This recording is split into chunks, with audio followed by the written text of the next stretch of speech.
my review of JoJo's Bizarre Adventure Stardust Crusaders episode 44, the conclusion to the Vanilla Ice fight, which lasted around 9.5 minutes within the first half of the episode.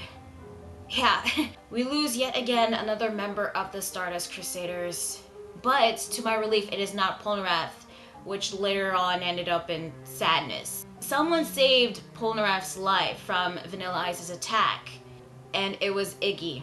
Iggy sacrificed himself to save Polnareff.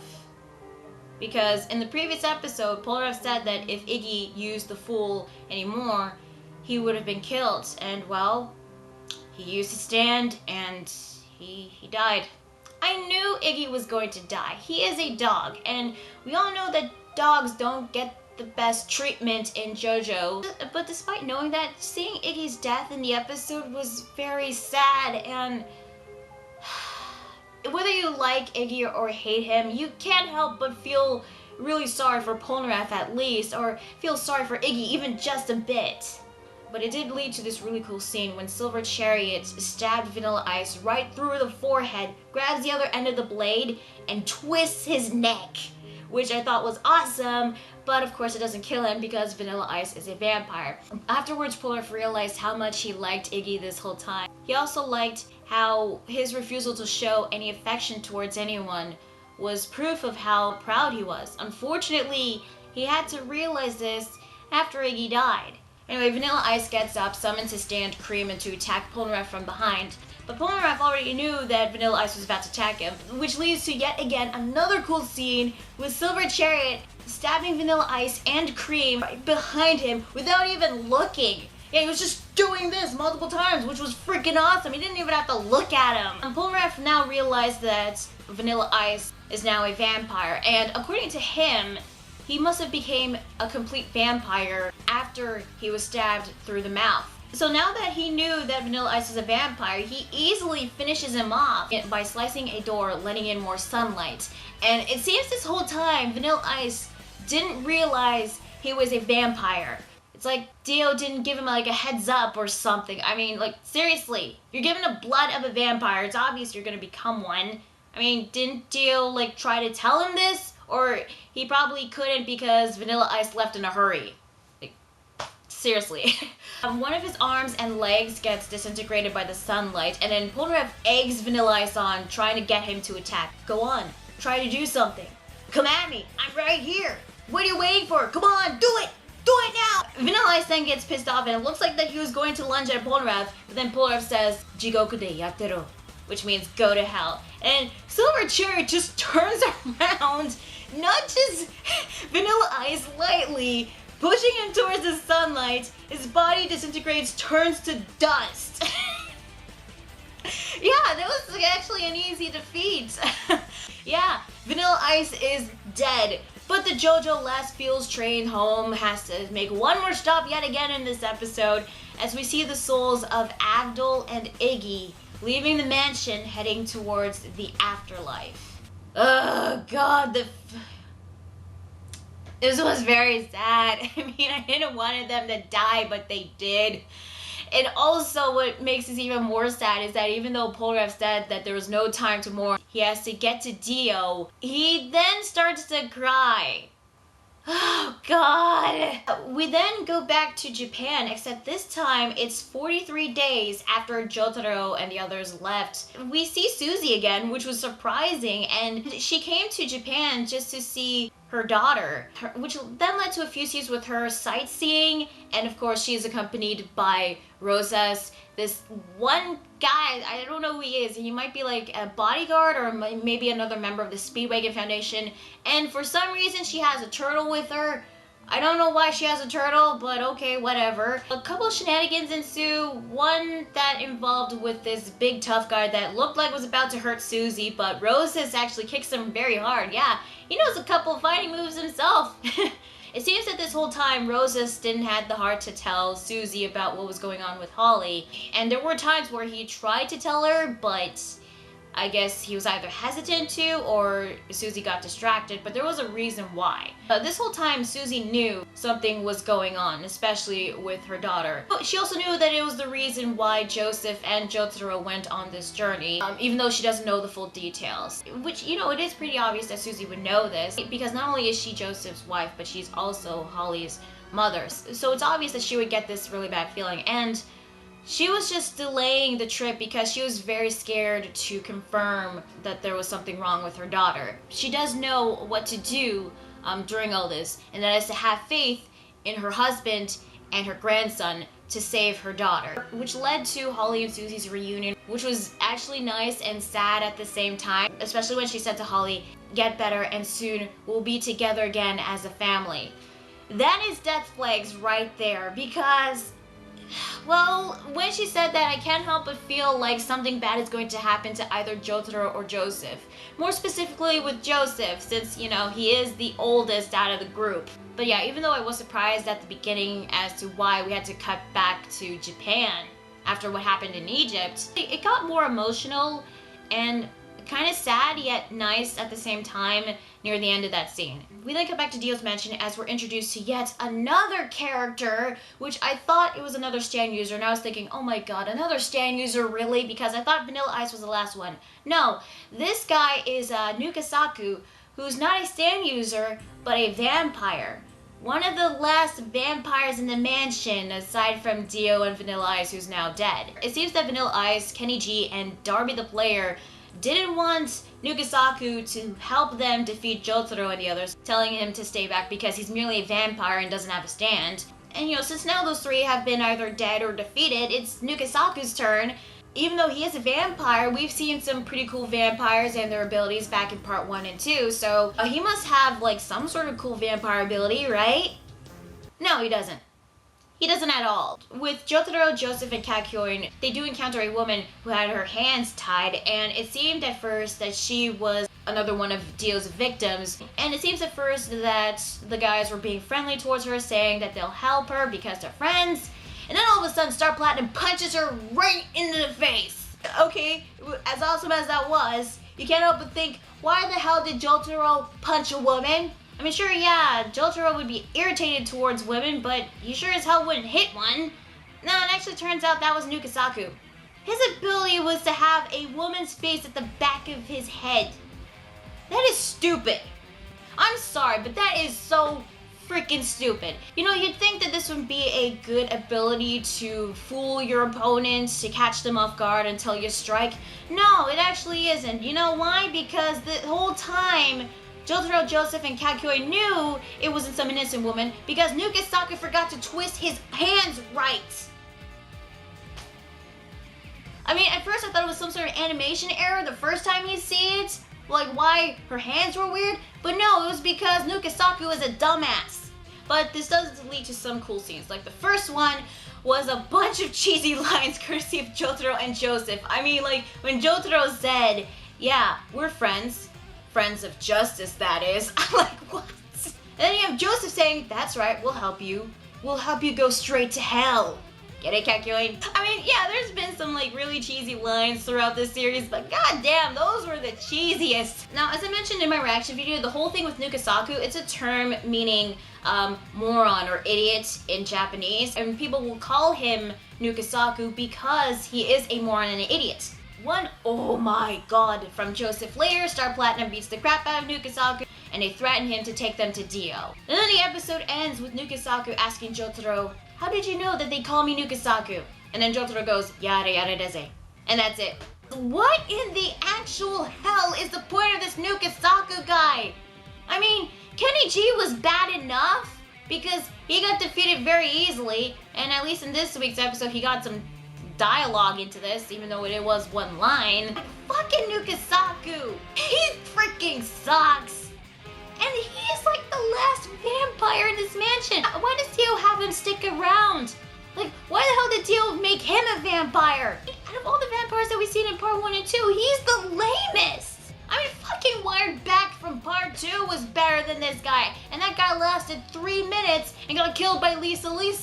Thank God for the after credits scene because we see someone walking towards the stairs. Polnareff is at the bottom, tending to his wounds by using some curtains as bandages, and apparently that is enough for him to move and actually jump a little. Yeah, sometimes I question the severity of these injuries. Polnareff notices someone up the stairs. He sees him, and it is none other than DIO! We finally see DIO in his full appearance and his outfit, and they finally reveal his face. It's about goddamn time. And then DIO's like, so it's you, Polnareff. It's been a while. And then Polnareff is like, DIO, you're here at last. Ah! We're finally getting to the final fight in the next episode! Holy shit, I'm so excited! Yet I'm kind of scared at the same time because I know more characters are gonna die. I don't know who, but holy shit, finally DIO! Overall, this episode was another very good episode. It was a great episode. The fight overall with Vanilla Ice has become my new favorite fight because there was a great sense of danger. Characters actually died and stayed dead in this one, and the stakes were raised. And throughout this fight, Polnareff was a badass. I am so glad that he is alive, but I didn't want it to be at the expense of Iggy's life. But again, I'm so glad that he is alive. And this episode shows how much I really like him as a character and why he is my favorite. Hell, Silver Chariot is starting to become like one of my favorite stands out of the group. Although I will admit, Vanilla Ice's defeat was actually pretty easy, but that's only because Polnareff now realized that Vanilla Ice was now a vampire. Iggy's sacrifice was really sad, and you know, I didn't want to get myself attached to Iggy, but I couldn't help but do so. And unfortunately, the times where we finally get to see him do more, he dies. But I did like seeing how Iggy used his stand. At the beginning, he did start off as an asshole, and he kind of still is, but he does have some good moments with him. Even if you don't like him, you can't help but feel sorry for him after what happened to him in the previous episode and in this episode. But my problem is with Iggy is that he didn't get to do a lot in this season. He would either like help out but unintentionally or help out because he had no choice. But seeing him have his like own fight against Pet Shop and helping Polnareff and Avdol during the Vanilla Ice fight, I really did appreciate that. I'm gonna miss that little Boston Terrier. I really am. I mean, I got attached to the damn dog, god damn it. As for Vanilla Ice, even though I did hate him for killing off two characters that I liked, I actually appreciate him for being the best minion out of DIO's group because he accomplished more, he got stuff done. Unfortunately, his obsession with DIO led to his downfall, which, you know, ironically, his obsession with DIO was his driving point to keep on fighting. And, well, if his obsession wasn't overshadowing his common sense, he would have thought, you know, use Cream to go into the dimension of darkness to avoid the sunlight and attack Polnareff like he did before, but no, he didn't. And there was some dialogue in the scene with Vanilla Ice talking about Avdol was the one that caused those wounds. I did hear a theory that Avdol somehow survived the dimension of darkness, and even if he did survive somehow, he still was missing arms, so he would have like probably lost a lot of blood. Then again, he would have used Magician's Reds to cauterize those wounds, and I heard that there was a theory that he was fighting Vanilla Ice in the Dimension of Darkness, but he finally died. Which, you know, it's a pretty cool theory and all, but I don't think that would have really happened because even if he did somehow survive without his arms, the Dimension of Darkness is a void of darkness. There's probably like no air or something in there. Only like Vanilla Ice can go there, and his stand. And as for Vanilla Ice's stand, Cream, his stand was one tough stand. It was definitely pretty powerful, and if you think about it, out of all the stands that might be a contender against DIO's stand, this one would definitely be #1 contender because if you think about it, if he uses the Dimension of Darkness to escape the real world, he wouldn't have been affected by DIO's stand. Well, that and the sun, of course, because, you know, the sun can totally kill DIO. So yeah, overall, the fight scene with Vanilla Ice and Polnareff was awesome. I really liked it, and it was very emotional. Especially with the souls descending to the afterlife, it was very sad. Rest in peace, Avdol. Rest in peace, Iggy. We're gonna miss you guys. Now, the scene afterwards with Suzie going to Japan, I thought it was very strange because for a minute there, it was kind of killing the mood because all of a sudden you just go straight back to Japan, you know? But later on it did get better, showing off even more emotion with Suzie. It was actually nice and sad.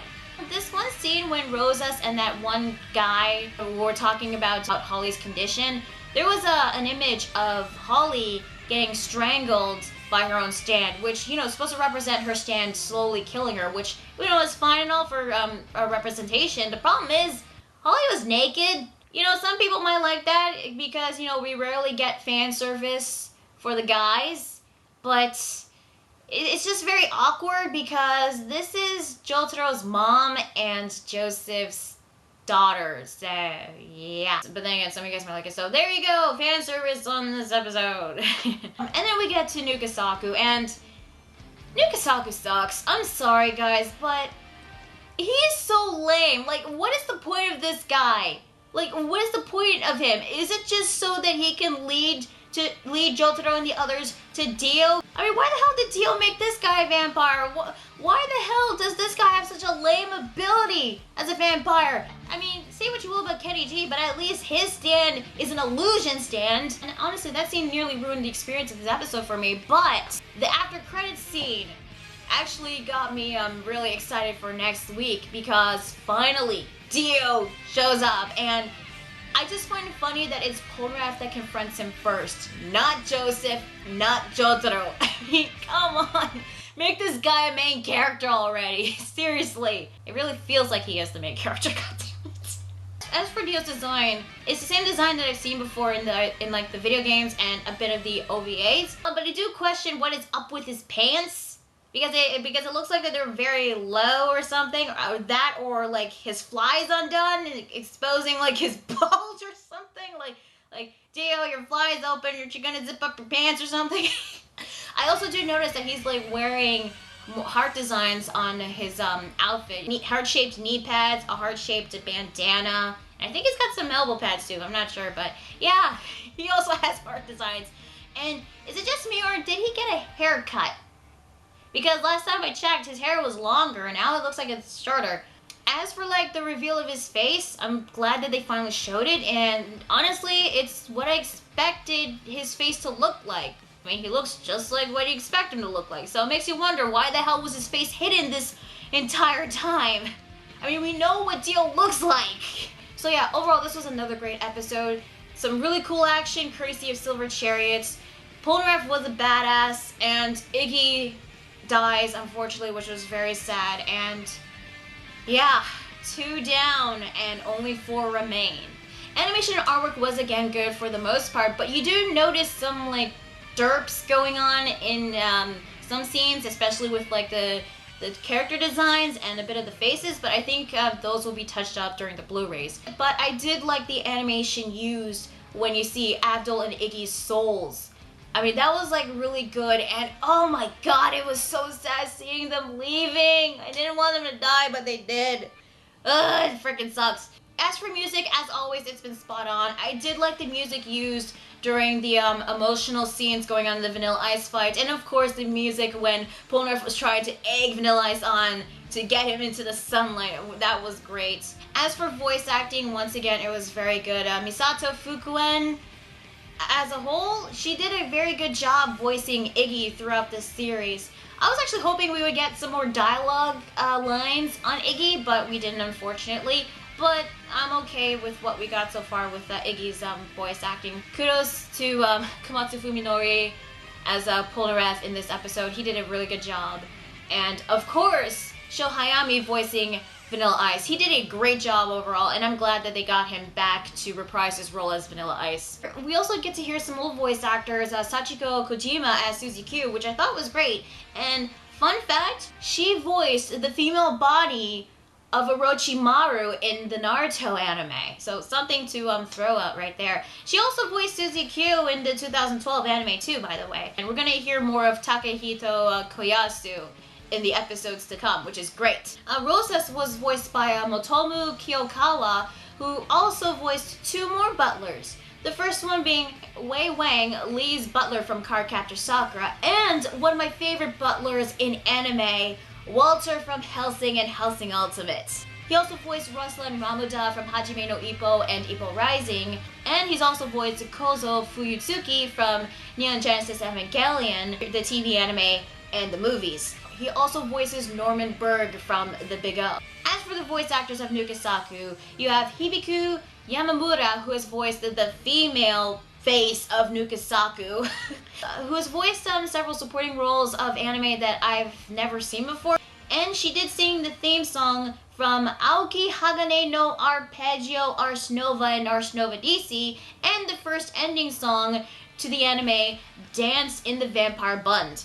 And as for the actual Nukesaku, he's voiced by Toru Nara, who has voiced Yuji Sakurai from Beck, Hiroshi Kizakura from Hajime no Ippo Rising, Gilbert Kent from Hayate no Gotoku, Guido from the 2011 Hunter x Hunter anime. He also voiced various supporting roles in the Parasite anime and in the Inazuma 11 and Inazuma 11 Go anime series, Alexander Asimov from Terraformars, and he also voiced Bruford in Phantom Blood. I'm not talking about the 2012 anime. I'm talking about the JoJo's Bizarre Adventure Phantom Blood movie. Yeah, he voiced Bruford in the movie that was so bad that Araki himself hated and was never released to the public. The preview was actually not very spoilerish, so I watched it, and from what I can tell, it seems that Polnareff might have reunited with the rest of the group, and they'll finally take on DIO together. At least I'm hoping they will. And well, keeping my fingers crossed here, we might get to see DIO stand the world, or the world. Oh man, I can't wait to see it. Now, looking at the manga, this fight actually lasts around 14 to 15 chapters. So, yeah, DIO's world is gonna be very long. It might be like 4 to 5 episodes in this season, but I can't freaking wait. And yet, I'm kinda dreading it at the same time because, well, I know that when they get to fight DIO, someone is gonna die again. I don't know who. I can't help but feel like it's gonna be Joseph, which is gonna freaking suck. I'm kinda scared, but I'm hyped at the same time because we might get to see DIO's stand ability. Who knows? But I can't wait. I can't freaking wait. So yeah, tell me guys, what did you think of this episode of Stardust Crusaders? Did you like it? Did you hate it? What did you think of the conclusion to the Vanilla Ice fight? And did you think that the scenes with Suzie was kind of random, but you liked it either way? And what do you think of Nukesaku overall? Because I think that he's lame. And I think he, like, serves no purpose aside from, like leading Jotaro and the others to DIO. And also, are you freaking hyped to see DIO and the world? Because I've heard so many cool things about the final battle. So I'm expecting not only a lot of urarararas, but also a lot of hinjaku and muda. And of course, you can't have a DIO fight without a ri. I can't wait. I'm sorry, I'm very excited. So yeah, let me know in the comments below. Be sure to like the video if you like it and subscribe to more videos. And be sure to check out my Facebook fan page and Google+. So yeah, that is JoJo's Bizarre Adventure Stardust Crusaders episode 44. I'm Lunar Spawn 27, and I'll see you guys later. Bye.